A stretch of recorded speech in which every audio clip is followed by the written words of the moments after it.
시청자 여러분 안녕하십니까? VOA 모닝뉴스 시작합니다. 중국이 한국의 고고도 미사일 방어체계 사드 장비 교체 반입을 다시 문제 삼은 것은 미한 관계를 훼손하려는 정치전이라는 지적이 나왔습니다. 워싱턴의 전문가들은 만일 중국이 사드로 위협을 느낀다면 사드 배치의 원인을 제공한 북한을 압박해야 한다고 밝혔습니다. 조상진 기자가 보도합니다. 미국 내 한반도 전문가들은 사드의 한국 배치에 대한 중국의 반발에 대해 사실을 호도하는 부당한 압박이라며 비판했습니다. 사드의 방어적 목적과 제한적 역량을 이미 잘 알고 있으면서도 정치적 목적으로 북한의 미사일 위협 대신 이를 방어하려는 무기 체계에 비난의 화살을 돌리고 있다는 것입니다. 존 틸러리 전 주한미군 사령관은 VOA에 동맹이 한국민을 보호하기 위해 가장 성능이 뛰어난 최첨단 미사일 방어 시스템을 제공해야 하는 것은 당연한 것이라며 사드 배치는 북한의 핵과 미사일 위협이 없었다면 필요하지 않았을 것이며 따라서 중국은 한국의 방어 약화를 노리는 대신 북한의 비핵화를 시도해야 한다고 지적했습니다.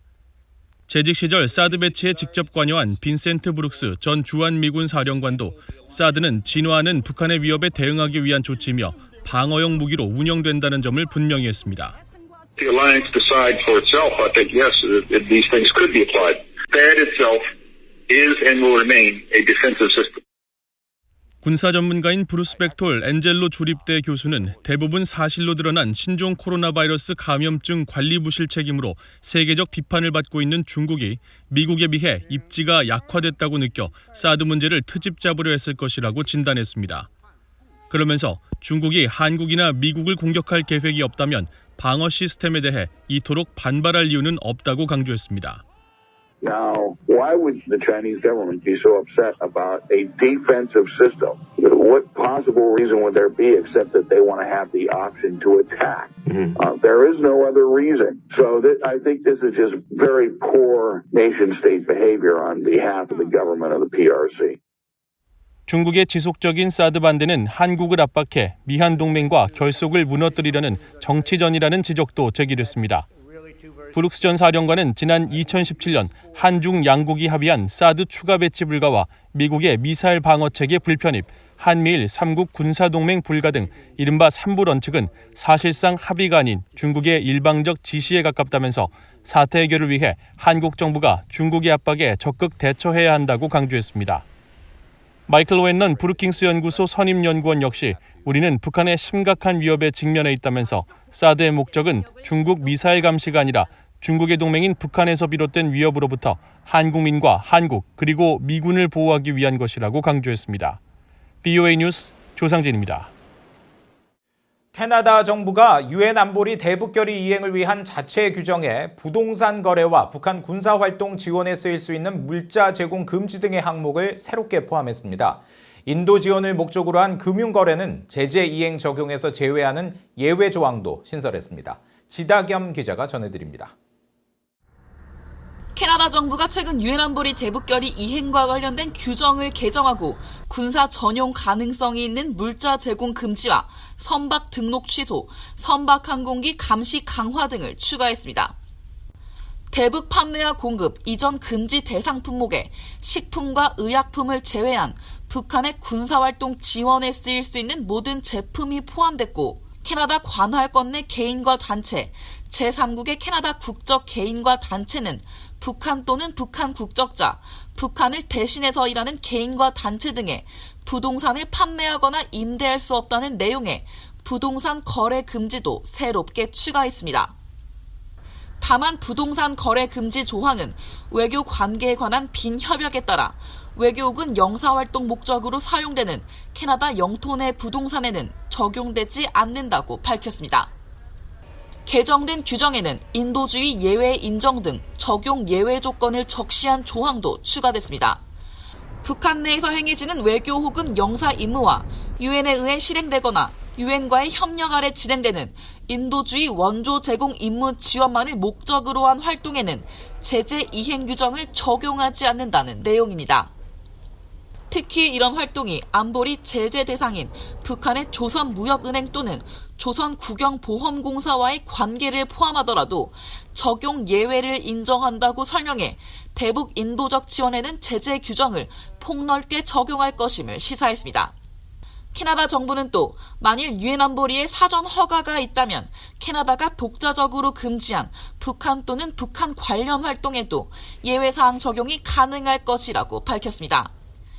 캐나다 정부는 지난해 3월 이후 약 15개월 만에 이뤄진 이번 개정에 대해 대북 결의에 명시된 조치들을 효과적으로 적용하기 위해 필요한 조치였다고 밝혔습니다. VA 뉴스 지다겸입니다.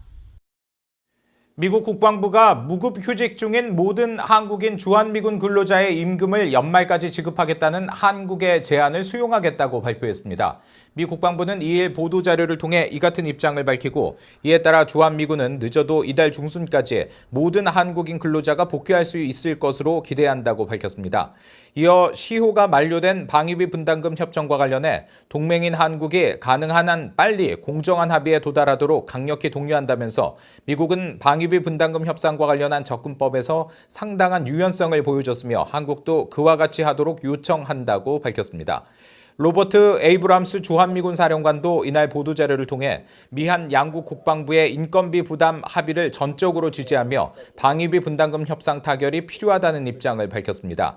이에 대해 한국 정부는 미국이 주한미군 한국인 근로자 임금 우선 지급 방안을 수용하기로 한 결정을 환영하며 조속한 시일 내에 방위비 분담금 협상이 합의에 도달하도록 노력하겠다고 밝혔습니다. 북한 인구의 절반가량이 만성적 영양 부족에 시달리고 있으며 그 비율이 해마다 꾸준히 증가하고 있다는 분석이 나왔습니다.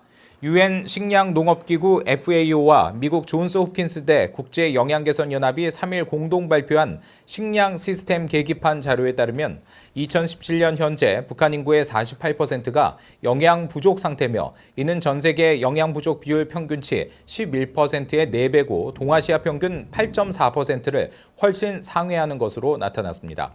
북한은 또 2013년에 영양 부족 비율이 43%였지만 2015년에는 44%, 16년에는 46%를 기록해 해를 거듭할수록 심각해지고 있으며 25세 이상 성인의 하루 평균 육류 섭취량은 5.7g으로 세계 평균 24g에 턱없이 못 미치는 세계 최하위 수준인 것으로 나타났습니다.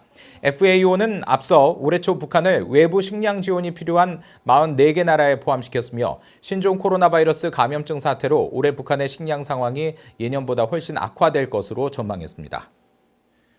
한국 정부가 세계 식량 계획 WFP와 올해 대북 사업 공여 방안과 남북 협력 관련 방안을 논의하고 업무 협약을 체결했습니다.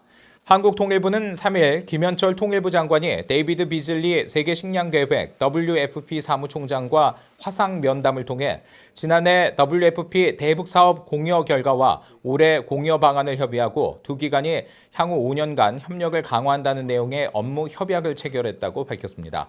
앞서 지난해 6월 남북교류협력추진위원회는 WFP의 북한 영양 지원 사업에 450만 달러 지원과 WFP를 통한 한국산 쌀 5만 톤 북한 지원을 의결해 이번 면담에서도 올해 WFP를 통한 구체적 대북 지원 방안이 논의됐을 가능성이 크다고 연합뉴스 등 한국 언론이 보도했습니다. 이상으로 VOA 모닝뉴스를 마칩니다. 시청해주신 여러분 고맙습니다.